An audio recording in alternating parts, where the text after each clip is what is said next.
Views expressed by the host on this program documented to be almost always right 99.7% of the time. I have some Obamacare news here.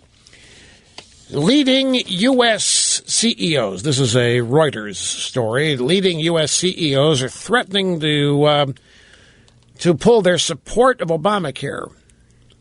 Leading CEOs in America, angered by the regime's challenge to certain workplace wellness programs, are threatening to side with anti-Obamacare forces unless the government backs off.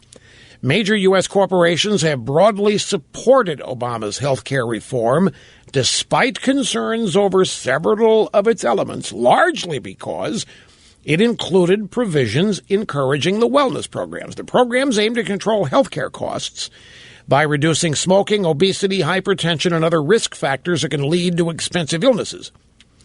Bipartisan provision in Obamacare allows employers to reward workers who participate and penalize those who don't. But recent lawsuits filed by the regime's EEOC challenging the programs at Honeywell International and two smaller companies have thrown the future of that part of Obamacare into doubt.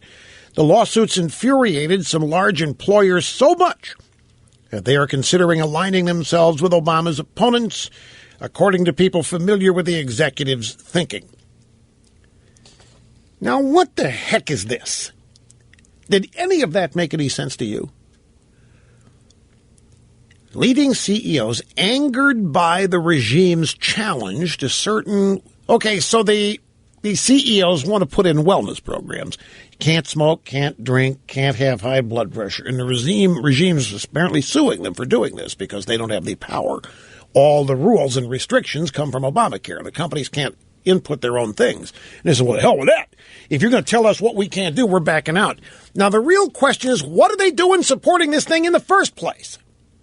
The real question is, why are all of these CEOs of these major corporations supporting this thing in the first place? Well, the answers, sadly, reveal themselves.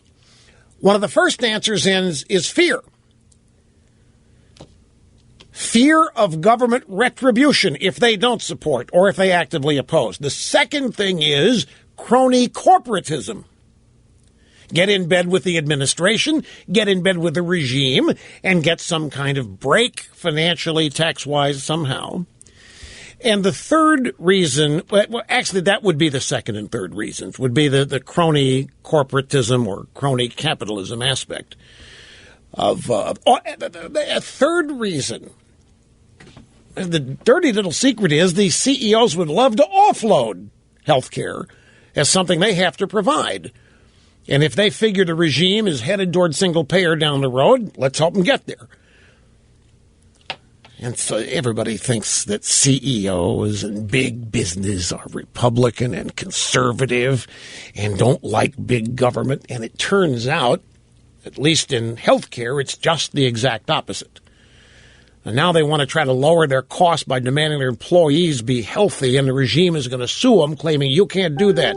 That's our job to tell people what they can and can't do, not yours.